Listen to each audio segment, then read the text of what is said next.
3AW's Kate Stevenson talks about the joys and challenges of fostering a greyhound. Are you able to explain why it is that they have to wear muzzles in public?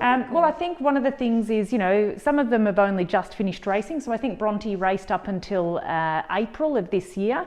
So they've been trained to chase little things, and why they may not get to them. You don't really know how they're going to behave around, either cats, maybe if they saw a rabbit, or other small animals. So it's just about making sure everybody's happy and comfortable out and about while you check how they go with that. And obviously they go through the full testing at GAP. But it's just about making sure they're safe and everybody else is safe. But once they've gone through that program and passed their tests, now they'll never have to wear them again, which is great. How do you go getting them in and out of a car? Is that challenging? It can be challenging. Bronte's amazing. He jumped straight in ours before we asked him, but some of them are big, so up to 40 kilos I think we've had. I struggle personally, so often need some help from the other half. Often it's about getting in is pretty easy. It's sort of grabbing under the front of their legs and then giving them a push up the other way. But they really are quite unco for such big athletic dogs. They're not great at jumping.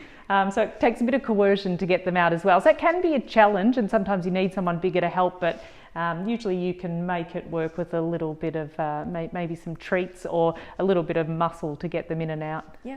What are your favourite places to take them for a walk? Would you suggest parks or? Yeah, it can be. I think we quite enjoy somewhere that maybe isn't too full of people and dogs, because it can be a lot of stimulation early on. Off-lead dog parks I think are not great. It's a bit confusing for them. They can see all other dogs running around and they want to join in and they can't because they're on the lead. And also really tough if dogs that are off-lead sort of can run straight up to them. It can be a little bit threatening. They're not in a position where they can sort of get away if they're uncomfortable. So I usually find, parks are okay, but not off-lead dog parks.